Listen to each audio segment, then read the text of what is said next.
Welcome to a brand new Star Ruler 2 Let's Play.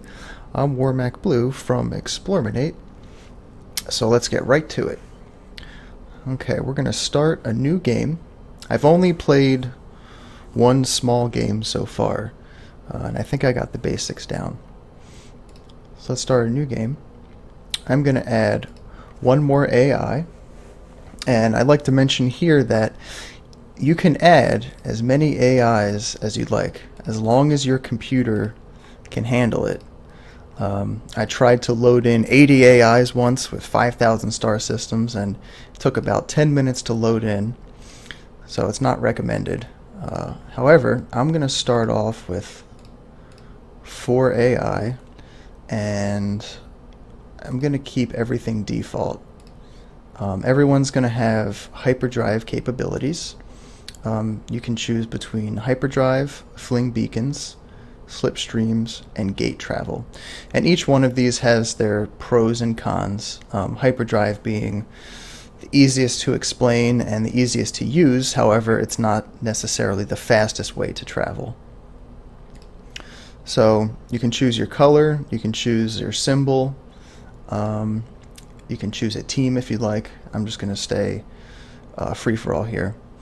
And for the AI, you can choose their difficulty.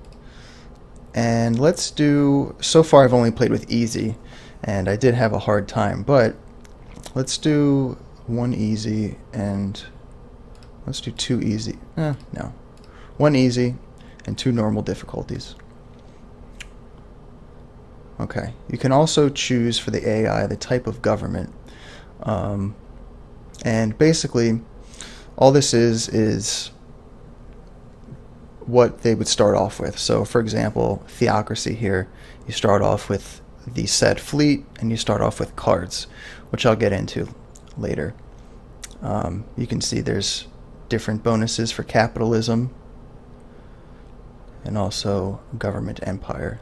I believe, yeah, we are government empire too. In the game options, you can actually disable government theocracy, or I'm sorry, government bonuses, which I may do. So let's try I already played with the Spiral Galaxy, and I'm curious about the Dumbbell Galaxy, so we're going to do that. And the game recommends 10 to 20 systems per player, including AI. So if there's 4 of us, that would mean 40 to 80, so 60 seems fine. Flatten, no, I kind of like it to be off plane. Spacing, I haven't fooled around with this too much, so I'm going to leave it. And perfect mirror, it just balances it so it's useful for 1v1. I'm going to keep it not mirrored. That's fine. It's okay if one side of the dumbbell is stronger than the other. It makes for more interesting gameplay. Okay. Oh, you can also add more galaxies. So you can have 2 dumbbell galaxies. I've never played with more than 1 galaxy. So for now, we'll just go with 1 galaxy. And game options, it looks like you can change lots of different occurrences. I've only played with these on default, and I liked what I saw. So I believe I'm going to keep it exactly the same. And let me see, artifact frequencies. Okay, Empire options, enable civilian trade ships. I only played with that on. I have never turned it off. Remnant aggression. Remnant are kind of like the I guess independent AI. They're not part of an empire or anything. They're just there, usually guarding the star systems. And you can also disable starting fleets that each empire gets from a government trait. So I would start off with a heavy carrier with support.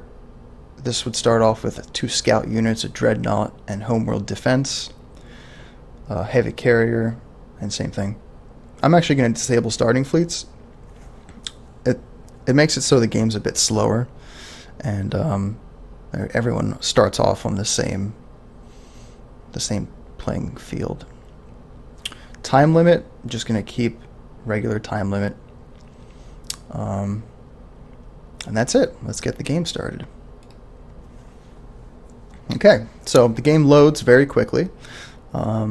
If you do play with the recommended settings, there will be very little lag, and exploring the map is very simple. Use WASD to move around, and you can zoom out and zoom in. If we zoom all the way out, you'll see that we have this. And actually, this is a very small map for 4AI, I just noticed. So this could be a quick Let's Play, but we'll see how it goes. So this is currently my star system, and I own one planet. The star system is, I don't even know how to pronounce NP. I'm just going to pretend the P is silent. So Noalim. So I own Noalim 1. And there's Noalim 3, 2, and 4. And you can see that the star systems are connected by these lines. However, you don't have to travel within those lines if you're using FTL.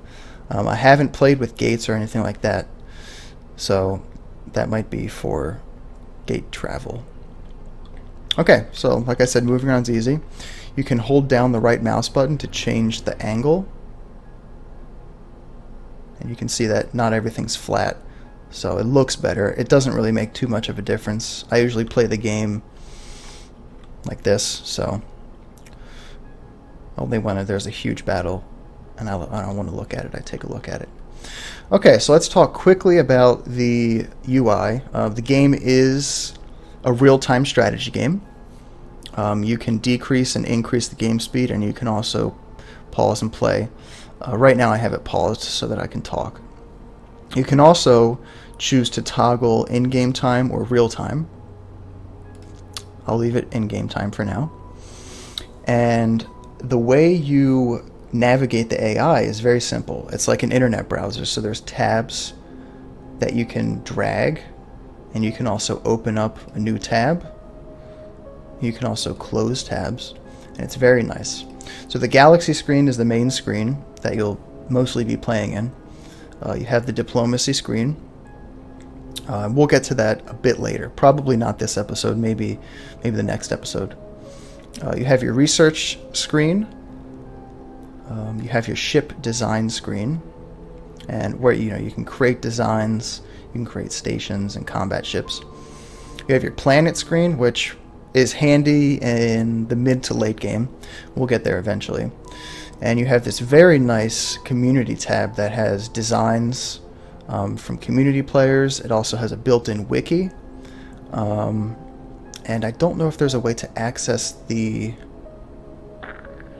IRC channel. I think you have to do that from the main menu. Yeah, you can open IRC chat. So the developers are always there. Someone's usually always in the IRC chat if you need any help. Okay, back to the main screen, and you can see when you're zoomed in close enough to a system, it says the name. However, if I zoom out, it just says Galaxy. So this is that Farn or Fam? Farn Star. If I zoom in, it'll say Farn. Okay.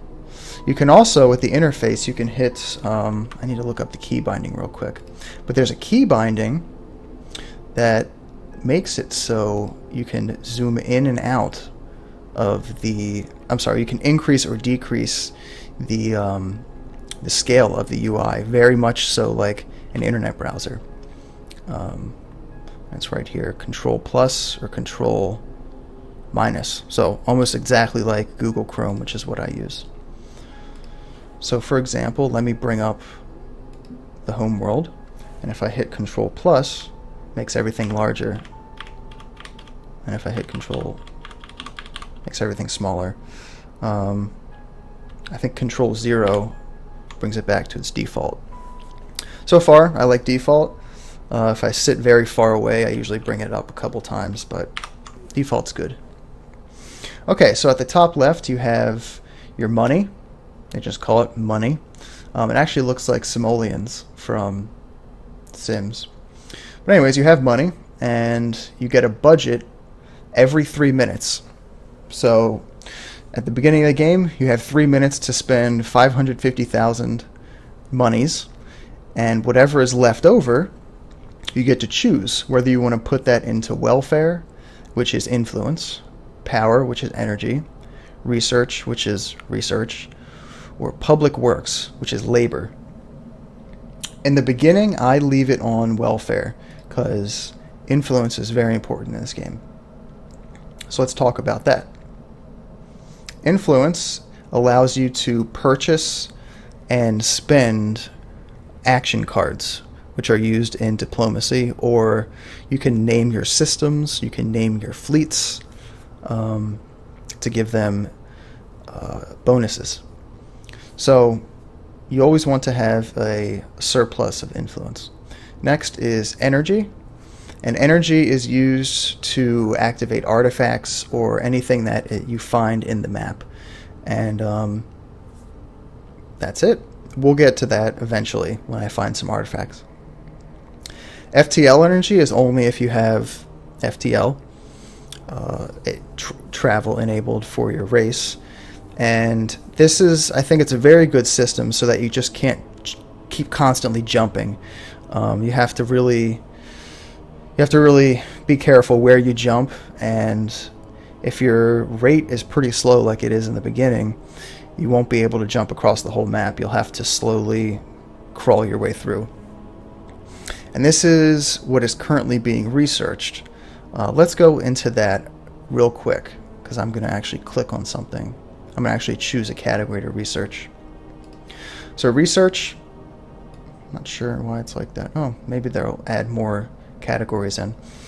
So research, you get to choose from these 5 categories, and all you do is you click and it'll start researching that category until you click another one. So basically you can see what happens when it levels up. If you level up military science, your weapons get plus 10% damage, and your planet support capacity increases by 128. And you can also see there's upcoming projects and unlocks. So at military science level 1, I'll get a military insight. I'll get to insights in a minute. And you'll also unlock computer control, which will allow you to design your ships with computer controls instead of having fleets, or instead of having a captain and a crew. Metallurgy is for defensive purposes. You can see what happens every time you level up, and you can see what happens when you research metallurgy level 1. Theoretical science. I haven't researched too much into this. However, I have done it a couple times, and you do gain theoretical insights, which are useful. And it says down there they can act as wild cards and can be used on any project. So let's say you max out military science, metallurgy, thermodynamics, and sociology. You can then go to theoretical science. Thermodynamics I haven't even touched yet. Maybe I'll get into it this game, but oh no, I have touched it. I'm sorry, because it allows you to build more powerful power sources for your ships. And it also increases your supply capacity, which is useful because fleets need a large supply capacity. And sociology here, it increases your population on your worlds. Okay, so for now, I'm going to go with military science. I have a feeling that there's going to be a lot of... This is going to be a combat game because we're so close to one another. Right, insights. So when you get an insight, you can then use insights to research projects if they're available, or you can use them to speed up any research. So you'll see me use those eventually. Designs I'm not going to talk about. I may not even design any ships for this Let's Play. I haven't really gotten into design yet, even though I love designing my own ships. I can show you real quick how designing works. So let's create a combat ship. And we'll create a flagship. Sure. You can choose the size, so it basically sets the scale. Let's do 32. Oops. And all you do is you choose whatever you want to place down, and you can pretty much draw your own ship. So I'm very bad at drawing ships, but you get the idea. I'm just putting armor all around. You can actually fill it in if you want to get a general shape. And then, that might have been a bad idea, but let's try it. And then let's use rocket engines, say. So you can use rocket engines. Okay, I'm getting an error here. It says the core must face the exterior, which makes sense. You don't want your engine shooting into your own ship. So you can do that, and you can drag. And obviously the more engine space you put down, the more thrust you get. So you can see here, over to the right, I have 164 thrust, and if I place down another one, I have 173 thrust. So that's how it works. Weapons, let's go with lasers, fairly simple. Lasers, they have firing arcs, and you can rotate it using the mouse wheel. So you obviously can't have it facing inside your ship, which would be a bad idea. You have missile launchers, they don't have a firing arc. Railguns, put those up front. So that's it. That's the designing, and you can really get into it. I usually stick with default designs until I know more about the game and how all the weapons and everything works. So we'll go back. We're not going to save this. All you'd have to do is give it a name and then hit save, and then it'll show up right here. You can also edit any designs. So this is the Titan, and you can see its size of 200, which is very large. It's a flagship. This is hyperdrive. These are rocket engines. You have some supply storage. And here's the bridge and crew. So this bridge and crew would supply the fusion generators and missile launchers. You have to have more than one bridge and crew in order to have such a large ship working. However, I believe if you have the computer command, you only need one of them. Excuse me.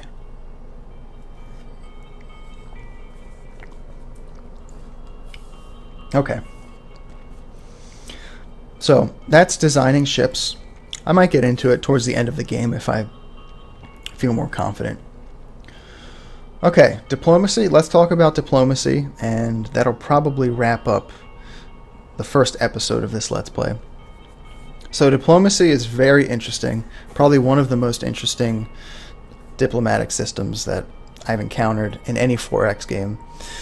You start off with diplomatic actions, so you can name your flagship. And if you click on it, you get a description of it, and then you get what it does. So if you name a flagship, you can name it whatever you want. Flagships can only be named once, but their effectiveness will be increased by 3%, and it costs 4 influence points.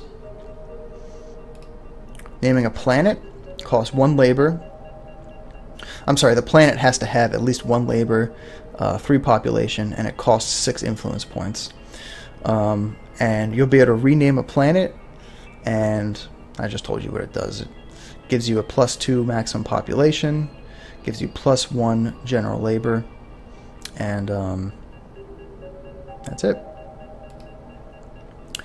And you also start off with negotiate cards. So this is the most simple negotiate cards, and I have 5 of them, and their weight is 1.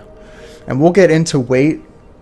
I'm sure a vote will come up eventually, but basically someone places a vote down. So let's say if someone wants to take over a planet, other AI, including yourself, you'll be able to play these negotiate cards, and you'll have to add a weight.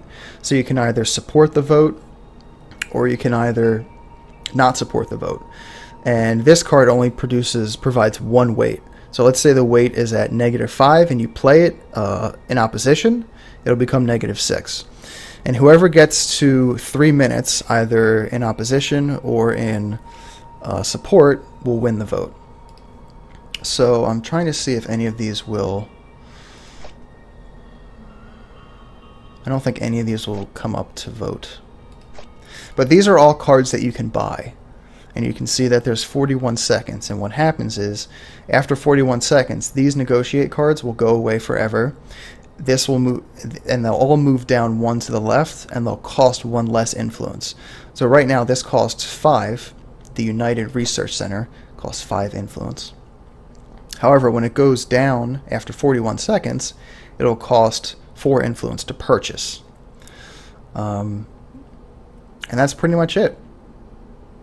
When a vote comes to the Senate, or I call it a Senate, I don't even know what you would call it, but let's just call it a Senate. When a vote comes to the Senate, I will definitely be sure to pause the game and talk about it. Okay, I think before I end the video, I'll talk quickly about the home planets. Planets, you can double click, and it brings up the buildings and what's being built. And you can also build ships, orbitals, and buildings on the planet. You only can build ships if you have labor. So your homeworld usually starts off with labor, which is why you can build ships. And at the beginning of the next episode, I'll talk more about this in detail because it is very important. So thanks for joining me, and stay tuned for more episodes of Star Ruler 2.